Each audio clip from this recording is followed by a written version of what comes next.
Hello friend, कैसे हैं आप सब। वैसे तो दोस्तों भारत में बहुत कानून है जिसके बारे में आपने सुना होगा और जानते होंगे, लेकिन आज मैं आपको ऐसे कानून के बारे में बताने जा रहा हूं जो कि आम नागरिकों के लिए यानी जनता के लिए नहीं होता है। ये कानून होता है नेताओं के लिए। और अगर नेताओं के लिए कानून है तो कुछ खास कानून ही होगा और उसका पालन भी यहाँ नहीं होता, इसका पालन होता है संसद के द्वारा। और ये दोस्तों ये जो लॉ है इसे बोलते हैं एंटी डिफेक्शन लॉ, यानी कि दल बदलू कानून। अब दल बदलू कानून क्या होता है, ये नेताओं पे क्यों लागू होता है और किस तरीके से होता है, आपको इस वीडियो में हम बताते हैं। दोस्तों अगर हम बात करें एंटी डिफेक्शन लॉ की, तो ये कैसे पालन होता है और ये कब लागू होता है और किस सिचुएशन में इसको आगे बढ़ाया जाता है। दोस्तों तो मैं आपको बता दूं, जब कोई पार्टी चुनाव लड़ती है तो कोई एक पार्टी चुनाव नहीं लड़ती है, उसमें भी 2 या 3 पार्टी होती हैं जो अच्छे खासे बहुमत यानी सीट्स लेकर आती हैं। अब इसमें क्या होता है कि कुछ पार्टी के सीट्स कम हैं और वो चाहती हैं कि हम अपनी सीट्स बढ़ा लें। तो कैसे बढ़ाती हैं, दूसरी पार्टी के विधायक को खरीद लिया जाता है और बहुत अच्छी मोटी रकम उन्हें अदा करी जाती है अपनी पार्टी में आने के लिए। जिससे क्या होता है कि अगर कोई पार्टी के वोट कम मिले हैं, उनकी कम सीट्स आई हैं, तो वो दूसरी पार्टी खरीद के अपनी सीट्स को बढ़ा लेते हैं और वो मेजर बहुमत से आ जाते हैं। और जब ये दूसरी पार्टी में आ जाते हैं तो इसकी वजह से काफी धांधलीबाजी होती है, क्योंकि बहुत बड़ी मोटी रकम की हेरा फेरी की जाती है विधायकों को खरीदने के लिए। अगर मैं इसके एक एग्जांपल की बात करूं तो आप सब जानते हैं कि बीते दिनों जो महाराष्ट्र में हुआ था शिवसेना वर्सेस एक नाथ शिंदे के केस में, इस केस में जो हुआ था सभी को पता है। जैसे कि मुंबई में शिवसेना ने जब सभी विधायकों को बुलाया था, उनकी एक मीटिंग अरेंज की थी, तो उसमें कुछ विधायक जो बागी नेता थे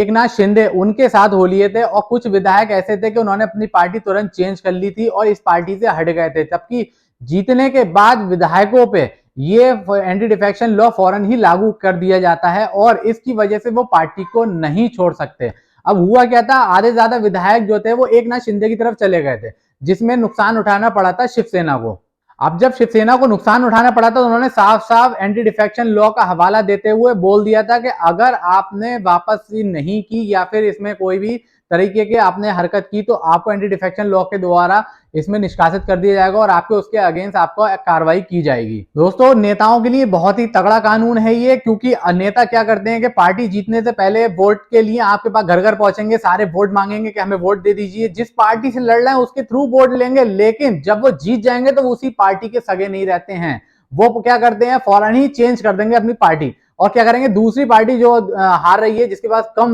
विधायक हैं और वो विधायक खरीदना चाह रही है, तो करोड़ों रुपए में ये विधायक बिकते हैं। इसीलिए ये एंटी डिफेक्शन लॉ बनाया गया था ताकि इस चीज की हानि ना हो, पैसों का दुरुपयोग ना हो और किसी पार्टी को नुकसान ना हो। अगर हम बात करें एंटी डिफेक्शन लॉ के फायदे क्या होते हैं या फिर वो किस पे लागू होता है, तो ये आपको बता दिए कि एंटी डिफेक्शन लॉ जो लागू होता है वो नेताओं पे लागू होता है और वो भी जीते हुए नेताओं पे यानी विधायकों पे लागू होता है। जीते हुए, हारे हुए विधायकों पे नहीं होता। हारे हुए विधायकों को तो कोई मर्जी नहीं है, उनके अगर पार्टी चेंज भी करें तो उन्हें कौन खरीदेगा, हारे विधायकों को कोई नहीं खरीदता है। ये लागू होता है जीते हुए विधायकों पे, ताकि वो एक पार्टी से दूसरी पार्टी जीतने के बाद ट्रांसफर ना कर लें अपने आप को मोटे पैसों की वजह से। अब इसके बेनिफिट्स क्या होते हैं इस लॉ के, ये मैं आपको बता देता हूं। इस लॉ का मेन मोटिव है कि सांसदों को अपनी पार्टी के लिए मेन वफादार और जिम्मेदार बना देना। और दूसरा के जो दल बदलू विधायक होते हैं, सांसद होते हैं, उनको ये भगौड़ापन या दल बदलूपन करने से रोकना और उनकी किसी भी तरीके से अगर इलीगल एक्टिविटी कर रहे हैं तो उस पर रोक लगाना और कार्रवाई करना,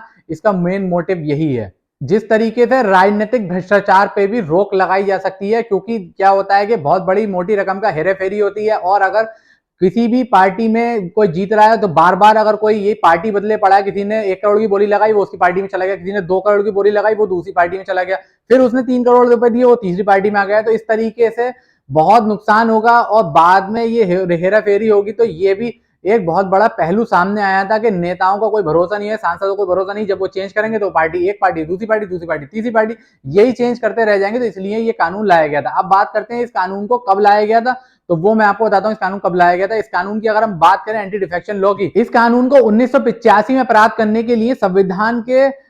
52वें संशोधन की 10वीं सूची को ये संसद से इसको पारित कराया गया था, तब जाके ये कानून हमें इसको मिला था। नेताओं के जो एंटी डिफेक्शन लॉ होता है ये तब कानून आया था। इस लॉ के अकॉर्डिंग नेता काफी बंधे हुए रहते हैं, उनको कई चीजों का सामना करना पड़ता है, जैसे कि वो दूसरी निर्दलीय पार्टी में शामिल नहीं हो सकते हैं यानी निर्दलीय पार्टी जो होती है वो अगर ज्वाइन करना चाहे तो वो भी ज्वाइन नहीं हो सकती। अगर इसमें क्या होता है कि जब मतदान किया जाता है सबका, तो अपनी पार्टी के विपरीत मतदान भी ये नहीं कर सकते, जिस वजह से इन पे अंकुश लगाई जाती है। और ना ही ये किसी को पार्टी को बदल सकते हैं जीतने के बाद, ना ही ये किसी पार्टी को चेंज कर सकते हैं अपने जीतने के बाद। और एक चीज और इसमें खास होती है कि अगर कोई पार्टी का मतदान हो रहा है तो ये उसमें अनुपस्थित नहीं रह सकते, यानी ये किसी भी तरह का अब बहाना बना के ये वोटिंग वाले दिन ये अनुपस्थित नहीं रह सकते, क्योंकि इससे भी बहुत बड़ा नुकसान होता है कि अगर पार्टी जीतने वाली होती है या उसके अगेंस्ट वोट पड़ रहे हैं या उसके खिलाफ वोट पड़ रहे हैं, या फिर वो सोच रही है कि मेरे फेवर वोट कैसे आएंगे, और ये क्या करते हैं कि अगर पीछे से इन्होंने पैसा ले लिया और किसी बहाना बना के नहीं आया, हम वोट ही नहीं डालेंगे तो जीतेगी कैसे, तो इसके खिलाफ भी ये काम करती है। ये लॉ बहुत ही अच्छा लॉ माना जाता है।